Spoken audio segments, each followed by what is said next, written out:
Que é normal esquecer algo. A pessoa tem direito a não saber alguma coisa? A pessoa tem direito ao esquecimento? Estudar e não lembrar de nada. Mr. Shelby from 304. Right, what can I do for you, Leonard? Bert. Bert, I'm not sure. I think I may have asked you to hold my calls. You don't know? Well, I think I may have. I'm not too good on the phone. Right, you said you like to look people in the eye when you talk to them. Yeah. You don't remember saying that. Well, that's the thing. I have this condition. A condition? It's my memory. Amnesia. No. It's different from that. I have no short-term memory. I know who I am. I know all about myself. Since my injury, I can't make new memories. Everything fades. If we talk for too long, I'll forget how we started. And next time I see you, I'm not going to remember this conversation. Direito de esquecimento é a garantia que o indivíduo tem de não ter explorado fatos constrangedores de sua personalidade passado a determinado tempo. Essa garantia pode ser subdividida em duas vertentes: o direito de ser esquecido e o direito a esquecer. O direito de ser esquecido diz respeito à terceira pessoa, ou seja, às informações que os outros têm disponíveis sobre determinada pessoa.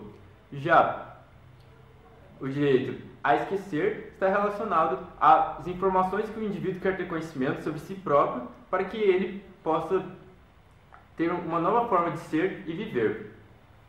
Bem, vemos então que o direito de esquecimento ele possui um caráter híbrido, pelo fato de que o direito de ser esquecido está intimamente relacionado com a privacidade e com a honra, enquanto o direito a esquecer está relacionado à identidade pessoal. Bem, quando falamos da relação do direito de esquecimento com a privacidade, vemos que temos tanto a relação com a privacidade no sentido negativo, isto é, no seu sentido clássico, a proteção do indivíduo de seus aspectos íntimos do conhecimento de outro, enquanto no que diz respeito à privacidade no seu aspecto positivo, ou seja, a possibilidade do indivíduo ter o controle das informações que lhe dizem respeito. E aí temos a autodeterminação informativa. Da autodeterminação informativa deriva o princípio da finalidade.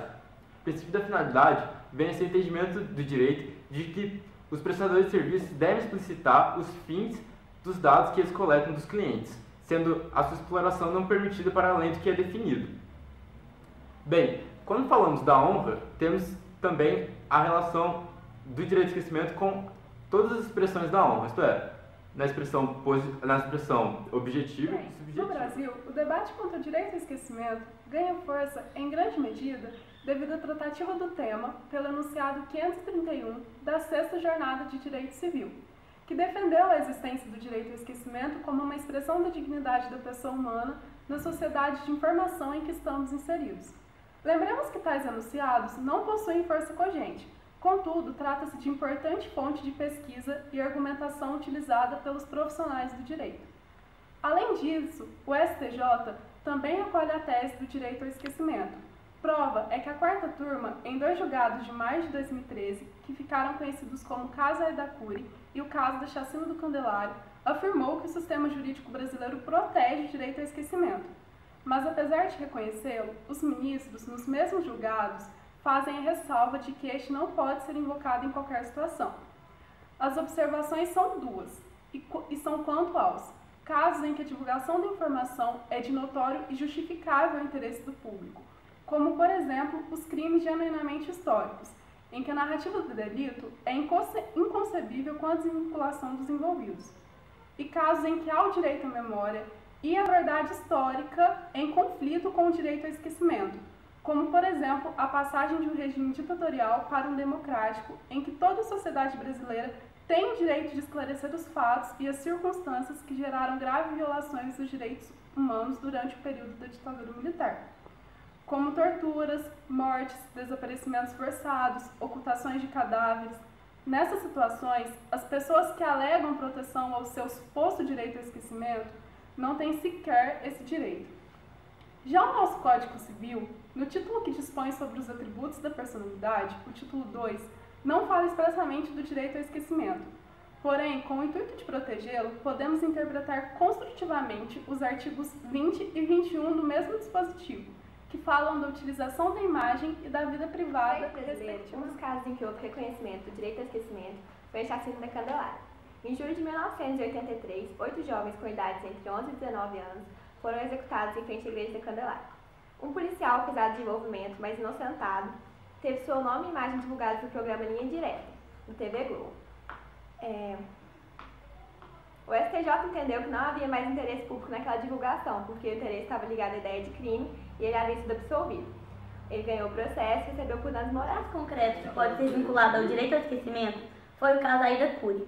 Ele se trata do estupro e da morte da jovem Aida por 2 rapazes em 1958 e teve uma grande repercussão na época. 50 anos após o ocorrido, o programa Linha Direta Justiça da Rede Globo divulgou a imagem da vítima sem o consentimento da família, o que acarretou em uma ação movida pelos irmãos da mesma, pedindo indenização por danos morais, materiais e a imagem. O pedido, entretanto, foi julgado improcedente, alegando-se que, à medida que o tempo passa, vai se manifestando um natural esquecimento. A divulgação do fato trágico após 50 anos do acontecimento não causaria o mesmo abalo de antes, sendo então indevida a indenização social. O direito ao esquecimento também passou a tratar de uma outra questão: a possibilidade de um novo começo para aquelas pessoas que resolvem mudar o seu plano existencial, adequando a sua identidade pessoal, como é o caso das pessoas trans. Para além disso, esse direito significa a oportunidade para essas pessoas se verem em uma condição mais favorável à integração. Essa perspectiva é complementada pelo direito de ser esquecido, ou seja, não ter a sua condição anterior à realização da cirurgia de redesignação do sexo explorada por terceiros sem o seu consentimento, o que pode interferir na sua integridade psíquica. Entretanto, não se pode concretizar o direito ao esquecimento neste caso sem a observação de outras consequências jurídicas referentes à readequação civil, o que, em outras palavras, corresponde à alteração do prenome e do sexo no registro civil de nascimento. Para resolver este problema, a maioria da doutrina e da jurisprudência tem admitido a possibilidade de alteração do prenome e do sexo do transexual submetido à cirurgia de transgenitalização. Existem ainda entendimentos que caminham na direção da possibilidade de alteração sem a necessidade de cirurgia. Os fundamentos constitucionais por trás desses entendimentos são a necessidade de realização da dignidade da pessoa humana, do livre desenvolvimento da personalidade de acordo com a sua escolha existencial e da integração social, o que constitui um dos objetivos do Estado Democrático de Direito. Nesse sentido, encontra-se em tramitação alguns projetos de lei e percebe-se, então, um significativo avanço no âmbito do direito ao esquecimento como um todo, visto que ele passa a considerar que os transexuais também possuem tal direito. Essa consideração começou a ser levantada visivelmente apenas nos últimos anos, porém, como foi mostrado, tem dado passos em direção à sua efetivação nessa nova esfera de aplicação, que ainda encontra barreiras marcantes levantadas principalmente por preconceitos. Falando mais especificamente agora do direito ao esquecimento em relação ao direito cibernético, temos 3 grandes problemas, que são a velocidade de fluxo de informação, a supressão do conteúdo para terceiros e a ausência de fronteiras virtuais. Isso gera a eternização voluntária e ingênua dos fatos ocorridos na internet, o que também acarreta o conflito entre direitos à informação e garantias constitucionais como a dignidade humana. Com o advento do Marco Civil da Internet, a Lei de 2014, em seu artigo 7º, inciso 10, dispõe do direito ao esquecimento, já que é direito do usuário a exclusão definitiva dos dados pessoais que tiver fornecido na internet ao término da relação entre as partes envolvidas, ressalvadas hipóteses de guarda obrigatória de registros previstos nessa lei.